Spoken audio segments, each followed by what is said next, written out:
오늘은 마태복음 3장 7절부터 10절까지의 말씀을 함께 나눠보도록 하겠습니다. 마태복음 3장 7절부터 10절까지의 말씀을 제가 봉독해 드리겠습니다. 요한이 많은 바리새인들과 사두개인들이 세례 베푸는 데로 오는 것을 보고 이르되, 독사의 자식들아, 누가 너희를 가르쳐 임박한 진노를 피하라 하더냐.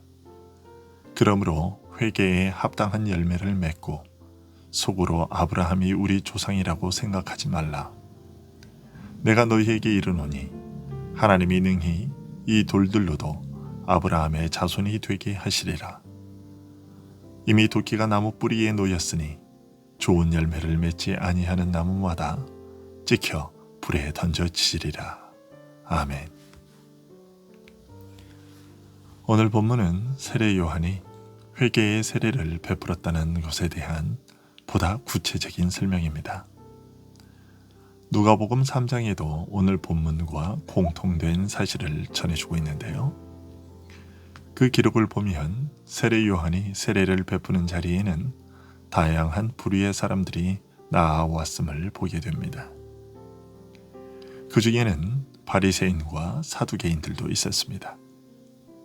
이 사람들은 유대 사회의 지도층에 해당하는 사람들이었습니다. 이들은 자신들은 모세의 율법에서 한치의 흐트러짐도 없이 생활한다고 자부하던 사람들이었습니다. 그런데 세례 요한은 이들을 향하여 독사의 자식들이라고 부르며 그들에게도 회개에 합당한 열매를 맺으라고 외쳤습니다. 세례 요한이 이들에게 대하여 더욱 심한 말을 했는데, 왜냐하면 그들이 일반 사람들보다 더욱 위선적이었고 교만했기 때문이었습니다. 그들은 외적으로 거룩함의 탈을 쓰고서 그들 자신은 물론이요, 다른 사람들까지 속이는 위선자들이었습니다. 하나님께서는 사방에서 우레소리로 온 세상을 치고 계시는데도 그들은 그들 자신을 위한 피난처를 만들어 놓고선 그 속으로 들어가 자신들만의 망상 속에서 살았습니다. 왜냐하면 그들은 하나님의 심판이 자신들과는 상관없다고 생각했기 때문이었습니다. 대체 그들은 무슨 근거로 그토록 자신만만했을까요? 오늘 본문 9절의 말씀처럼 아브라함이 자신들의 조상이라는 생각을 가지고 있었기 때문이었습니다. 하나님은 아브라함에게 그의 후손의 하나님이 되어주시겠다는 약속을 주셨습니다. 유대인들은 아브라함에게 주어진 그 약속의 후손들을 단지 아브라함의 육체적 혈통을 따르는 후손들이라고 생각했고, 그러기에 자신들은 어떠한 하나님의 진노에서라도 예외라고 생각했습니다. 보통의 유대인들도 이런 생각을 갖고 있었는데, 겉으로 볼 때 모세 율법을 그대로 따라 행하고 있는 것처럼 보이던 바리새인과 사두개인들은 얼마나 더 그런 생각을 가졌을까요? 바리새인과 사두개인들은 아브라함에게 주어진 약속의 후손을 정말로 그런 의미로 생각했습니다. 하지만 세례 요한은 하나님께서 아브라함에게 하셨던 그 약속의 본질, 그 약속에서 언급된 후손이 단지 아브라함의 육체적 혈통을 따르는 후손들이 아니라는 것을 제대로 알고 있었습니다. 9절 하반절에 하나님이 능히 이 돌들로도 아브라함의 자손이 되게 하시리라고 한 말이 그것이죠. 너희 바리새인들과 사두개인들은 너희들만이 유일한 아브라함의 후손이라고 생각하지만, 흙으로 사람을 창조하셨던 하나님께서는 너희들이 돌같이 하찮게 여기는 이방인들을 얼마든지 아브라함의 후손이 되게 하실 수 있다는 것입니다. 즉, 아브라함의 믿음을 따르는 자들이 되게 하셔서 그의 후사가 되게 하실 수 있다는 것입니다. 돌들로도 아브라함의 자손을 만드실 수 있는 하나님은 굳이 너희들이 아니어도 너희들이 생각하지 못한 방식들을 사용하셔서 너희들을 내치시고 그의 능력으로 그의 교회를 이 세상에 보존하실 수 있으시다는 말인 것이죠. 세례 요한은 이처럼 위선자였던 바리새인과 사두개인들에게서 헛된 자만의 껍질을 벗겨버린 후에 임박한 하나님의 심판을 선포했습니다. 이런 잘못된 생각을 지적받고서도 돌이키지 않으면 하나님의 진노의 심판을 피하지 못할 것임을 10절에 이미 도끼가 나무 뿌리에 놓였으니 좋은 열매를 맺지 아니하는 나무마다 찍혀 불에 던져지리라 하는 말로 선포한 것이죠.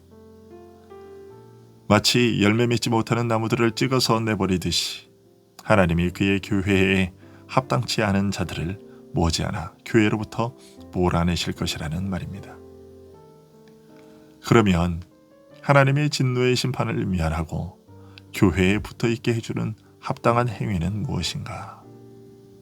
그것은 바로 회개입니다. 즉, 자신의 죄인됨을 깨닫고 돌이키는 것이죠. 하지만 회개는 단순히 머릿속으로 죄의 사실을 인지하고 마음속에 품는 후회가 전부가 아닙니다. 누가복음에는 오늘 본문인 마태복음보다 이 내용이 보다 자세하게 기록되어 있는데요. 그 기록을 통해 우리는 세례 요한이 말하는 회개가 어떤 것인지, 참된 회개가 어떤 것인지를 깨닫게 됩니다. 그러면 우리가 무엇을 하리까? 라고 묻는 이들에게 세례 요한은 다음과 같이 가르쳤습니다. 누가복음 3장 11절부터 14절까지의 말씀인데요.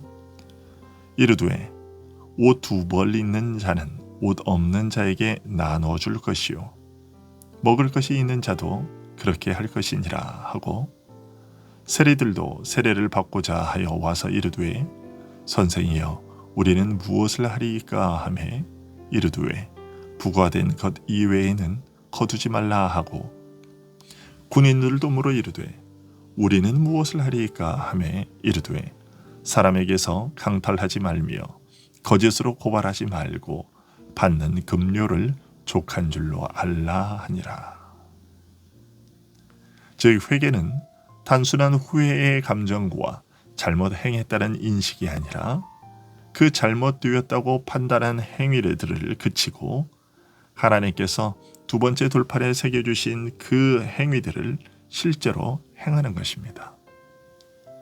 사람들을 대할 때 올바르고 공정하게 대하여야 하고 가난한 자들을 보면 구제해야 하고 불쌍한 사람들에게는 관대하고 너그럽게 행동해야 하며 하나님이 자신에게 주신 것을 남들에게 후히 나누어 주어야 하는 것이죠. 이런 행위들이 뒤따르지 않으면 그것은 참된 회개를 한 것이 아니지요. 이런 행위 없이 얼굴로만 슬픈 내색을 하고 입으로만 잘못했다고 말하는 것은 오히려 하나님을 기망하는 행위요 더욱 위선적이고 가증스러운 죄악을 짓는 일일 뿐입니다. 이것이 오늘 본문 8절에서 말하는 회개에 합당한 열매입니다. 우리가 예수 그리스도의 대속의 은혜를 알고 우리의 죄인됨을 깨달았다면 그 다음에 반드시 뒤따라야 할 것이 바로 이런 열매를 맺는 것입니다. 이런 열매가 삶에 있지 않다면 그 사람은 아직까지 진정으로 회개한 것이 아닙니다. 우리는 늘 내 삶에 과연 이런 열매들이 맺혀지고 있는지를 살펴보아야 할 것입니다. 그리고 우리는 오늘 본문에서 세례 요한이 바리새인과 사두개인들을 공개적으로 꾸짖은 것을 통해 교회의 권징의 목적이 무엇인지를 보게 됩니다. 오늘 본문인 마태복음에서는 많은 바리새인들과 사두개인들이 세례 베푸는 대로 오는 것을 보고 이르되 라고 기록되어 있지만 누가복음에는 세례를 받으러 나오는 무리에게 라고 되어 있습니다. 이 두 말씀을 종합해 보면 세례 요한이 바리새인과 사두개인들을 따로 불러서 조용히 꾸짖은 것이 아니라 모든 사람들이 보는 앞에서 큰 소리로 공개적으로 꾸짖은 것이고 그리한 목적은 바리새인과 사두개인들이 아닌 다른 사람들을 위한 것이었음을 알게 됩니다. 즉 세례 요한은 바리새인과 사두개인들을 꾸짖었지만 그것을 통해 옆에서 지켜보던 더 많은 무리들이 하나님의 진노에 대한 두려움을 갖도록 하려고 했던 것이죠. 이것이 공개적으로 하는 징계의 목적입니다. 바울 사도 역시 이것을 가르쳤는데요. 디모데전서 5장 20절에서 바울 사도는 범죄한 자들을 모든 사람 앞에서 꾸짖어 나머지 사람들로 두려워하게 하라고 말함으로써 공개적인 책망의 유익이 어떤 것인지를 알려주고 있습니다. 이처럼 세례 요한이 바리새인들을 공개적으로 꾸짖은 것은 하나님의 교회 전체의 유익을 위해서였습니다. 바리새인들이 그들의 허울 좋은 겉모습을 통해 순진한 사람들의 눈을 더 이상 현혹시키지 못하게 하고 사악한 전횡을 휘둘러서 백성들을 앞제 아래 붙들어 두지 못하도록 하기 위해서였던 것이죠. 세례 요한은 이처럼 백성들로부터 존경을 받고 있는 자였음에도 불구하고 자신의 명성을 고려하여 그들을 대충 눈감아 주지 않았습니다. 모든 가르치는 자들은 이처럼 사람들이 지닌 권력을 두려워하지 말고 그리스도를 대적하여 높아진 것을 다 무너뜨리기 위하여 열심을 가지고 담대하게 행해야 합니다.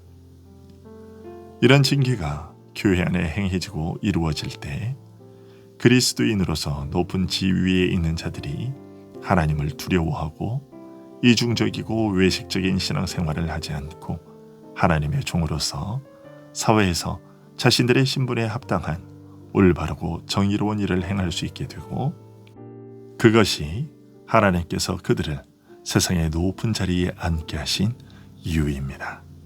기도하겠습니다.